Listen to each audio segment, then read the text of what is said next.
Swayam Prabha. Digital India. Educated India.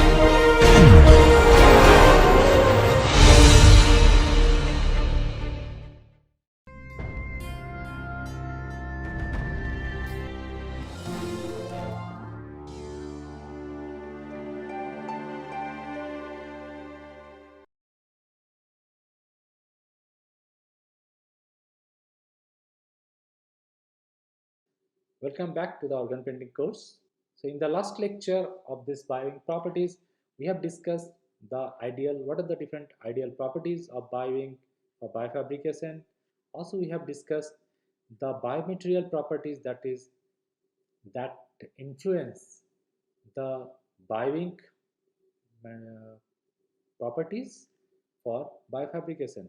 So in this lecture, we'll discuss what is the role of Bioink properties on printability and cellular responses. That means here, if you see here, there are two things we are going to discuss, or two important properties that are going to discuss for in terms of Bioink properties, like the printing fidelity and cellular responses. So printing fidelity means when you make a structure, right? When you fabricate a tissue structures, so how, like, whether we have fabricated the structure as per the design, or whether the line, width and other dimensions are as per the design or not. That means, suppose my intention is to print a line of 200 micron. Now if I can able to make 200 micron line perfectly, then my printing fidelity is very high. That means the structure, when I make a structure, the structure will look very good if the printing fidelity, so then the printing fidelity is very good. But suppose I print a line, but after that it deforms and the line will become 300 or 400, the printing fidelity is not good, right? So with that kind of material, I cannot make a very good structures. What I will have, I can make a structure, but structure will start collapsing and it will be, the structure will start spreading and it will deform. So the printing fidelity would be not very good if with the if that the structure that deforms, that collapse, that cannot retain its shape, right? So all these things, and the Bioink, they have a very high influence on the printing fidelity, right? The other thing is the cellular response. So cellular response means when when we incorporate cells within this kind of Bioink, how does cell how does cell behave within this Bioink? Like the what happened to the viability? Whether the cells are viable within this Bioink or not? What happened to the cellular proliferation? Whether the cells are growing fine within these things or not? Cellular function, like the cellular function, cell migration, gene, the expression of certain tissue specific genes, expression of proteins. So all these things are how the cells behave, how do cells behave when you encapsulate within the Bioink. So these two are very different requirement.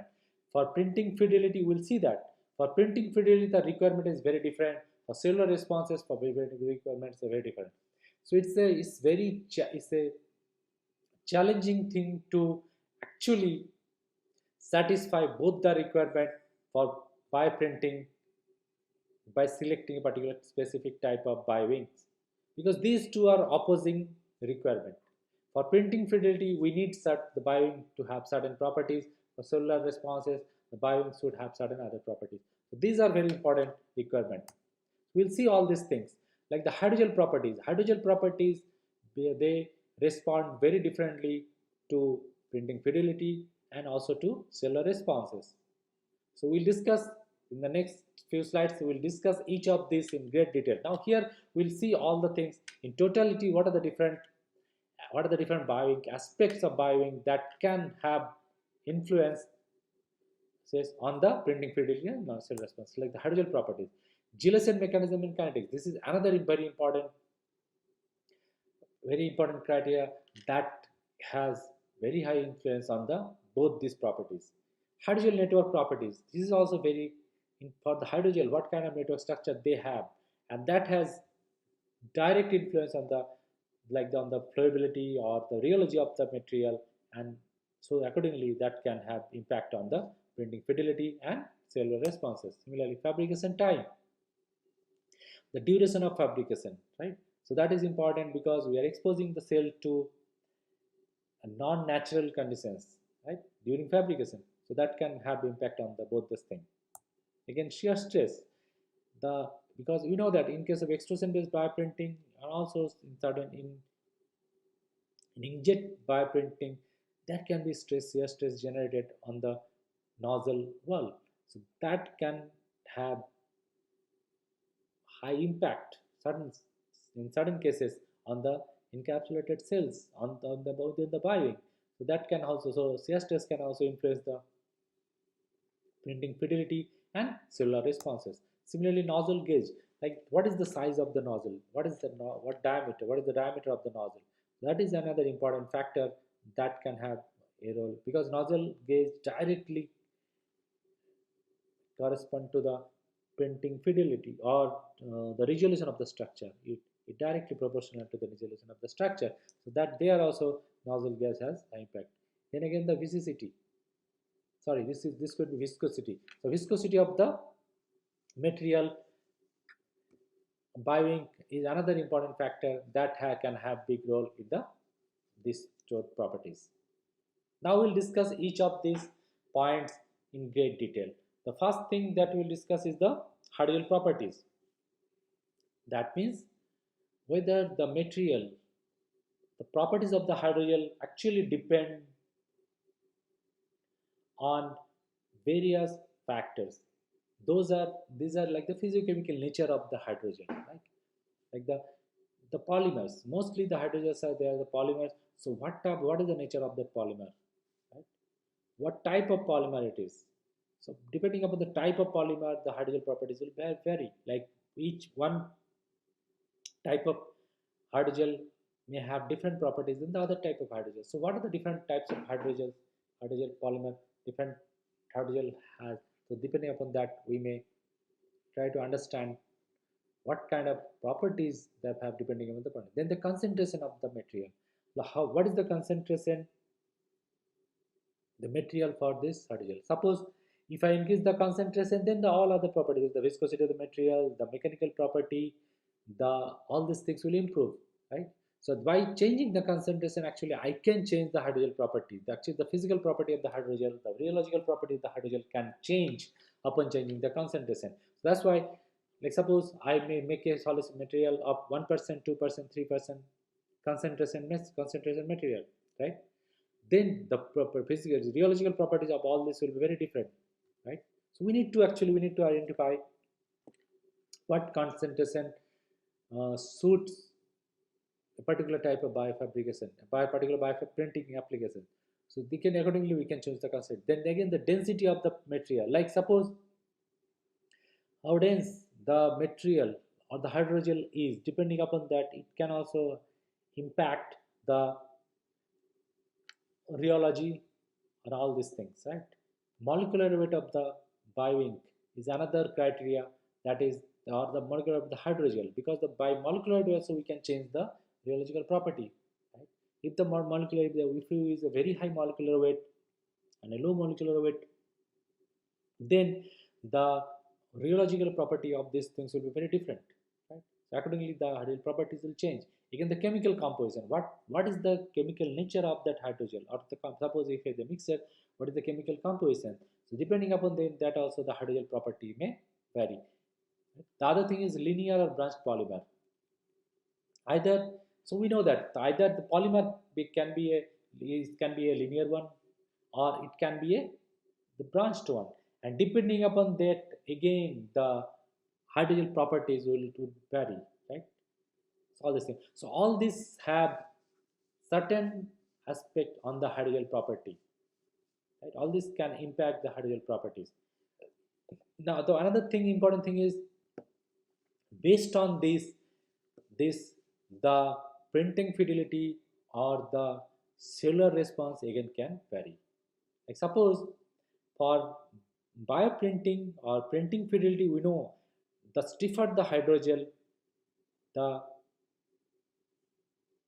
higher the printing fidelity.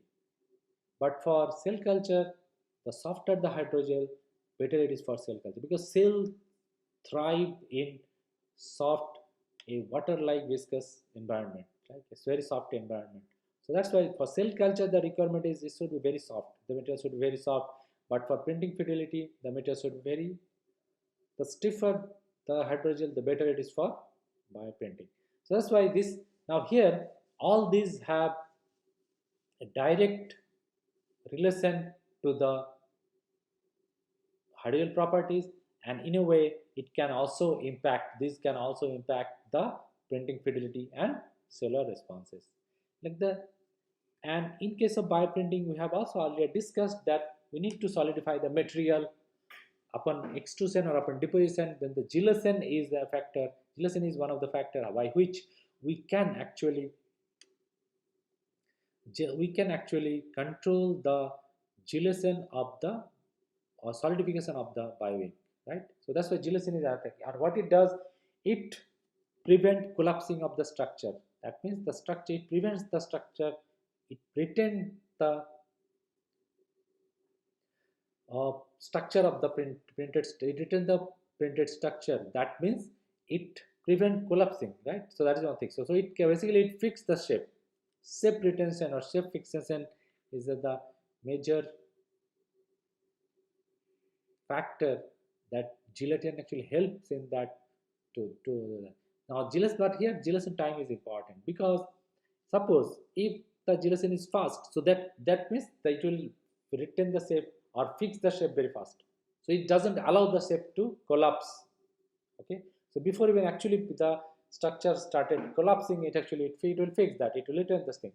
But if the suppose the duration is very slow, then the structure will get collapsed by the time it actually gel, right? So that time is very important. Time is the key here for gelatin. The other thing is what kind of gelatin it is. It is a physical gelatin, chemical gelatin, photo gelatin. What type of gelatin it is, depending, because all these have their own rate, gelatin rate, right? Ionic gelatin is very fast. Photo is then chemical gelatin is slow. So all these things definitely matters.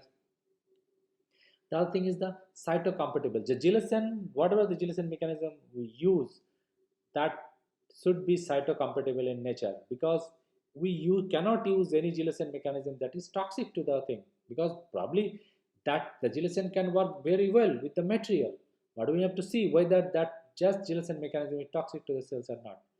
Otherwise the cell viability will be hampered. So for printing fidelity, we need high gelatin rate, right? Rapid gelatin is important for printing fidelity, right? Printing fidelity, so the printing structure would be very good. Printed structure would be resolution of the shape and size of the structure would be very good if the gelatin is very rapid, but it should not be cytotoxic. That is very important. Then and hydrogel or any polymer, we know that they are the micro chains, right? They are the chains that is present within a particular medium, right? Now here the polymer, because they have these chains, so they have this polymers. Okay, so that's why the network of that polymer is very important. If the polymer has what type of network the polymer has, that is very important, because this polymer network, actually the network of the polymer, that can influence or that can impact the physiochemical nature of the hydrogel, right? Because it determines the stiffness and strength of the hydrogel, right?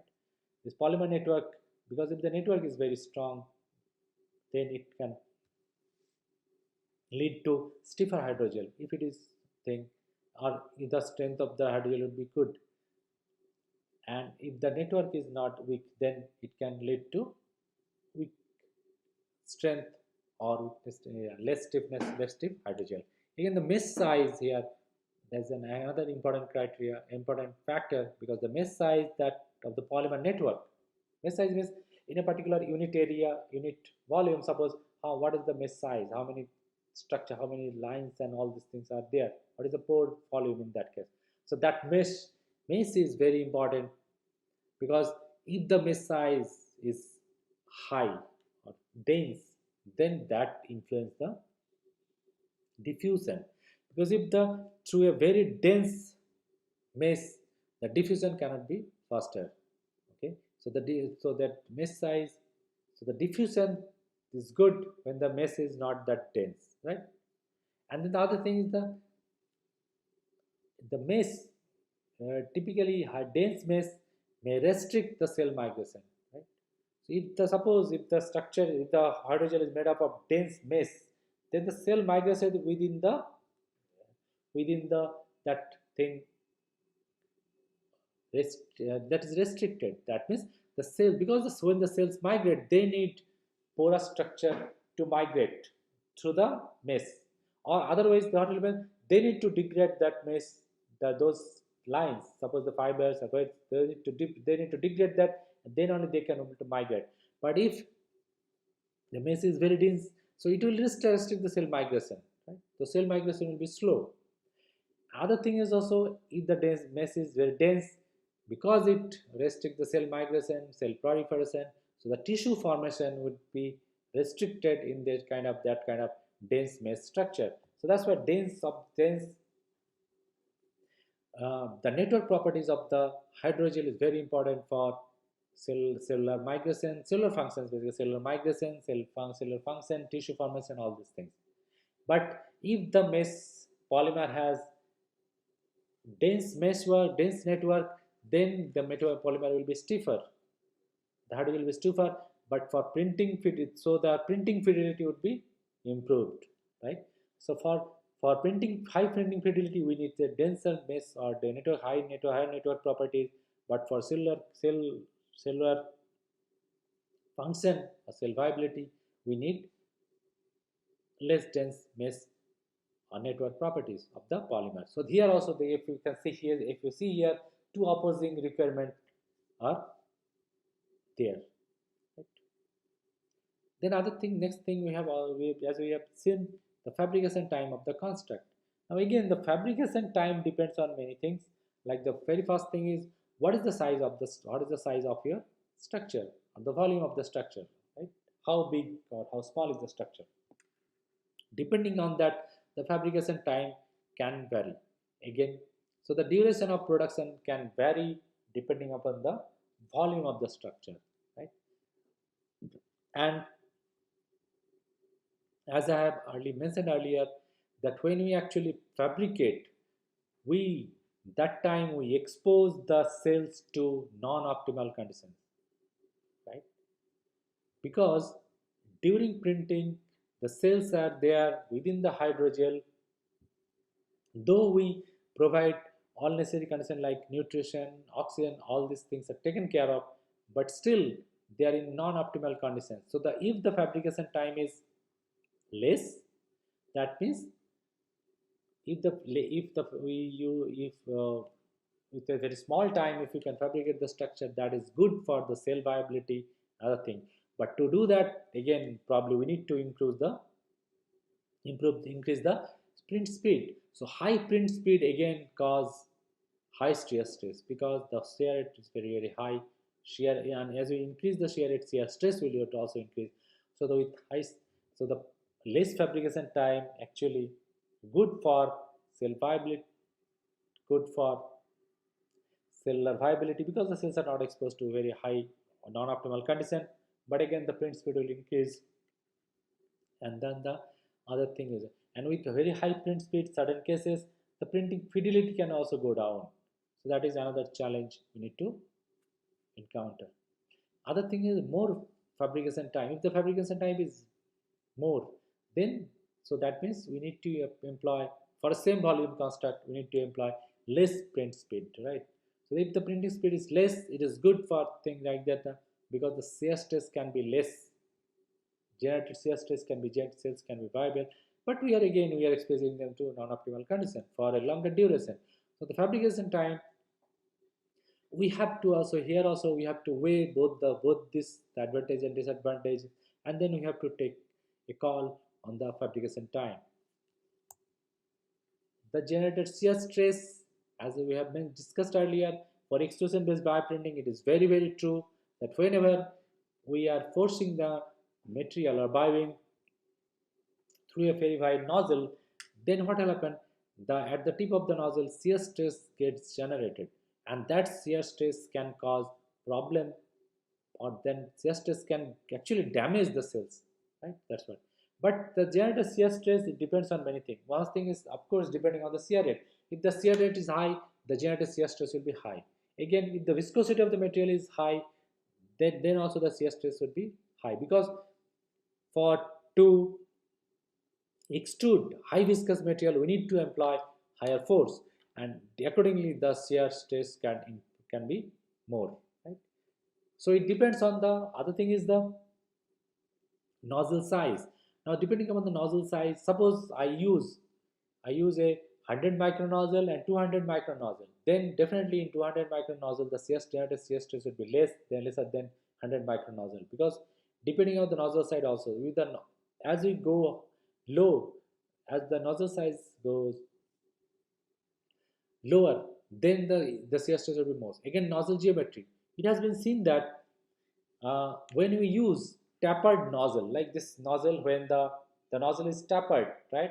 At the tip, the diameter is less, but at the when it is connected to the ceiling, there the diameter is more. In case of tapered nozzle, the shear stress is mostly generated at the tip of the nozzle, right?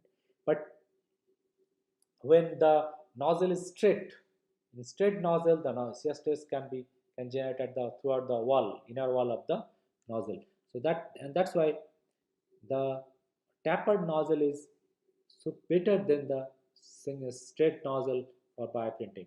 So the nozzle geometry also has a key role on the generated shear stress. And as I already mentioned, then with extrusion rate, the shear stress also increases. The viscosity also play a big role here. With increasing viscosity also, the shear stress increases. And high shear stress is very bad for the cells, so that can cause cell damage. So we need to take care of the process, choosing the Bioink, choosing the right viscosity, with the right dilation, all these things, so that the less shear stress generated, and that can the cells will be viable.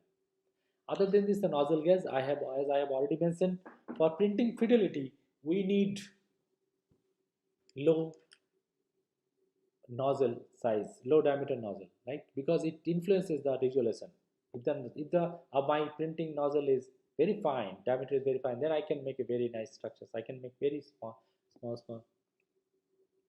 and I can make a very good structure. So the resolution of the structure can be influenced by the or directly influenced by the nozzle gas. Again, it also influences the fabrication speed, because if I use a lower size nozzle, then the fabrication speed will decrease. Okay, right? Because I am putting very less material and I am trying to make a big structure. So the nozzle gauge actually influence the fabrication speed, but also in terms of cellular viability, again here you have to see that with higher nozzle gauge there is a less stress generation, right? So that's why with higher nozzle gauge the cellular viability will improve, but the resolution will be compromised, printing fidelity can also be compromised, right? So the nozzle gauge that also high influence on cell viability, and accordingly we have to choose a nozzle gauge where both the printing fidelity and also the cell viability is good. Viscosity, as we have already discussed, viscosity is the resistance to flow, right? When we apply, suppose when we apply force on the material, if it resists to flow, that is viscosity, right? And viscosity, how viscosity influences the printing fidelity and the viability, because if the material is high viscous, then it retards the collapse of the structure. Because if I print a structure, suppose I print a structure with high viscous material, then the printed structure will be collapsed, but that rate of collapsing would be low, because the viscosity actually that holds the material together, right? So because it prevents the flow, so it holds the material together, so that it retards the collapse of the structure. But it also determines the shear stress. Okay, if the viscosity is high, the shear stress also will be high for extrusion. High viscosity definitely improves the printability. When the viscosity of the material is very high, then the printability of the material improves, right? And also when the viscosity is high, that means your cell viability. That means whenever with, and it has been seen that it has been proven that the when the cells are embedded in a high viscous material, their viability also reduced and the functionality also reduced, because the cells are, that is their cells find difficulty in migrating within the viscous material. That's why for printing fidelity here, the important thing is for printing fidelity, high viscous material is good. For cellular cell culture, low viscous material is good. So we have to, again, here also we have to compromise or we have to adjust between these two properties. So after going through all these things, now we can discuss, as we have clearly seen that for fabrication of complex tissue-like structures with high resolution, where the printing fidelity is very good, when you can make a very good structure, for that stiffer hydrogel is required. And stiffer hydrogel means that can be high viscosity, high network properties, high concentration, all these things, right? But for cell migration, proliferation, and differentiation, softer hydrogel is required, because the cells, they thrive in soft that environment. They can grow well, they can do all this function well. So these two poses these two pose two different challenges for selecting Bioink, right? But suppose for printing fidelity, you need a stiffer hydrogel. For cell culture, you need a softer hydrogel, right? So accordingly, if you see there, we can discuss that there is a biofabrication window where actually we can work basically. Beyond this, suppose if we go very stiff environment, then that is not good for cells. If we go very low environment, very low in micro environment with softer hydrogel, then that is not very good for printing fidelity, right? So accordingly, we are there somewhere in between these two zones, where we are compromising to certain extent the printing fidelity and also the cell viability, to select some area in the whole range that we can call as a biofabrication window. So typically for fabrication, any fabrication, high ship fidelity is important. When of course when there is no cells involved, then high ship fidelity is possible. So the typically for fabrication, high ship fidelity or printing fidelity is very typically high, right? But for cell culture, with the cells need a very water-like environment. But with water-like environment, the ship fidelity is very low. The printing fidelity will be very low. We cannot make a 3D structure with water-like viscous material. So ship fidelity will be very low. Now that's why traditional biofabrication approaches, where we use less viscous bioink, so that leads to low ship fidelity but good cell viability, right? So traditional biofabrication is in between these two, where we are not using very high viscous bioink, we are not using very low viscous bioink. So that's why we are using moderate viscous bioink, and the shape fidelity is okay, low shape fidelity, but that is the cell viability is good. But we need some novel biofabrication approach where the shape fidelity can be improved further without compromising the cell viability. That means we have to, the novel biofabrication method is required, where that the shape fidelity improves but the cell viability without compromising the cell viability, right? So we are, so for fabrication we are almost where high shape fidelity, high viscous bioink can be used. For no, the traditional biofabrication, we are somewhere in the middle, where modern viscous bioink is used, and we go with this good cell viability. But novel fabrication, again, we can push this towards this thing where we can use very high viscous bioink, or separately can be very good, but the cell viability would be also good, because in case of fabrication, we know that if we increase uh, the mechanical properties of the thing, the viscosity of the rheology property or viscosity of the bioink, improve, then the printing fidelity can be improved, but that can also lead to low cell viability. So the important thing to remember here is we need to come up with a novel fabrication techniques where the printing fidelity would be very good without compromising the cell viability. And to do that, we need to understand the rheological properties of the materials. And as we have earlier discussed also, the rheology is nothing but the study of the flow of matter upon application of an external force, right? So where we apply force on the material withstand the force and the material will start flowing, right? But when it resists it can either it can resist to certain forces. So that all these things we'll discuss in this one by one, right? But it has very high relevance to biofabrication, because rheology, you have to study the rheology in great detail when you actually going for actually bioprinting, where this has typically we need to understand this thing. And the flow of the material through a nozzle, that is relevant for inkjet and extrusion bioprinting. So that's why this is very relevant, because in this case, in case of inkjet and extrusion bioprinting, we are in our this thing. The process is such that we need the material should be flowing through the nozzle.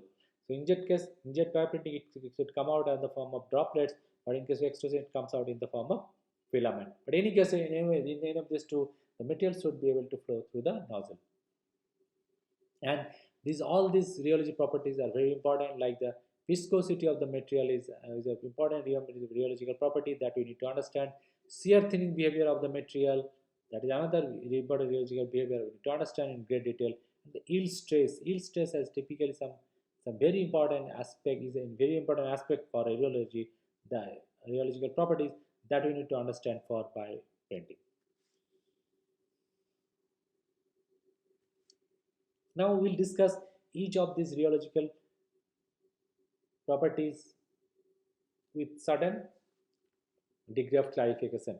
Like, let's first start with viscosity. The viscosity, as we mentioned earlier, it is the resistance of a fluid to flow upon application of applied shear stress, right? So when you apply shear stress on a material, or when you apply force on the material, then the material will prevent the first to prevent the race, it resists the flow. But after some time, a certain time, it should start flowing. So that is the viscosity. So that is the resistance, that is the viscosity. High viscosity, basically if the material is very high viscous, whenever it's actually in case of bioprinting or any fabrication, if when you are working with these hydrogel materials or any type of this kind of polymer solution, what will happen? There will be two opposing factors, like opposing forces, viscosity and the surface tension. Surface tension, it will lead the material to form a droplet. But the surface, the material has high surface tension, that impedes the surface tension driven droplet formation. That means it prevents the droplet formation. It actually helps the structure to remain in that printed form, right? But high viscosity also impedes the collapse of the deposited structure, because if I print the structure with a very high viscous material, then what will happen? It prevents the collapsing of that structure, because the viscosity that will hold the material together, and it will prevent the collapsing of the structure. So the viscosity, it impedes both surface tension driven droplet formation and also collapsing of the deposited structures. Other important thing about the viscosity is the viscosity directly influences the shape fidelity after deposition. That means after extrusion of the material through the nozzle, the viscosity that holds up the structure, right? So the viscosity, one thing is it prevents collapsing, it retards deformation of the structure, so it improves the shape fidelity after deposition, and then some kind of cross-linking can be utilized to further arrest the flow of the material or to retain the shape of the structure. Here, high polymer concentration can be a restricted environment for polymer cell proliferation, migration, and tissue formation. Like many times, what we do to improve the viscosity, we increase the polymer concentration within the Bioink, right? And also, but that high polymer concentration, that can be a restricted environment for the cells to function, to migrate. Right? And the other thing is applied shear stress also increases with increasing viscosity. Suppose if the viscosity, if we are increasing the viscosity, then what will happen? Again, the shear stress can be more. So the more shear stress can be generated when we are trying to increase the viscosity. So that is another factor that we need to load in. We need to understand or study. But one thing was seen before, like when it has been observed that the cells can survive, or cells are very much resilient to an exposure of very high shear stress for a very less time. Suppose I apply high shear stress to the encapsulated cells for a very minimum time, then that the cells can able to withstand that for a very less time. So that is actually good for bioprinting, because in bioprinting also the cells actually they experience high shear stress, but that is for a very less time. Right? But it has been found that very high shear stress for a very transient time, less time, it doesn't reduce the viscosity. Sorry, it doesn't reduce the cell viability. So that is actually good for our thing. The other thing is, as we have discussed earlier also, the shear thinning is a behavior that is very good for bioprinting, because it's actually shear thinning is a non-Newtonian behavior in which the viscosity decreases as the shear rate increases. So with increasing shear rate, the viscosity decreases. And as you know, in our extrusion-based bioprinting, especially when we extrude the material material experience pressure or shear force, and because of the shear stress generated shear stress, then that can cause damage. The high viscosity, because of this thing, the printing fidelity can be also good, because shear induced shear force, what it does actually, why some materials they behave like a shear thinning material, because the material has certain organization of the polymer chains, right? The polymer chains are organized in certain way. Now because of that, they behave like a very tough, or they behave like a solid materials, or sorry, they behave like a stiff material at the beginning. The viscosity will be very high because they resist the flow, right? But when we apply shear force, that shear actually reorganize the network structure within the polymer chains.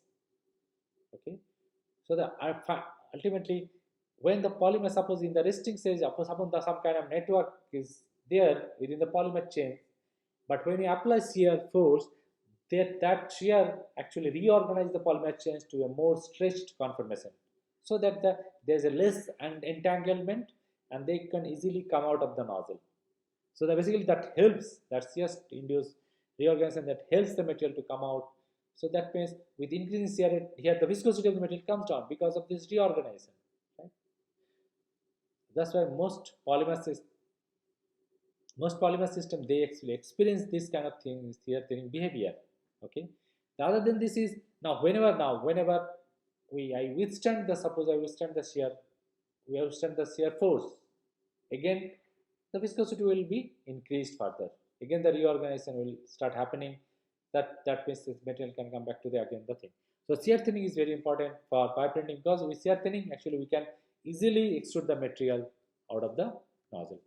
Most polymers that they display the shear thinning behavior, and the polymers with high molecular weight exhibit prominent shear thinning behavior, because in case of high concentrated material, high molecular weight polymer material, because their chain length is longer, so in that case the entanglement can be also very high, right? Chances of entanglement will be high. So if when I apply shear rate, that shear rate helps them in this, because that put them in the stretch conformation, right? So that can easily come out. After that again they come back to the original shape and that thing. So polymer with high molecular, they exhibit prominent shear thinning behavior can be seen with polymer with higher molecular weight. Again, for higher concentration, the relative reduction in viscosity induced by shear rate is even greater.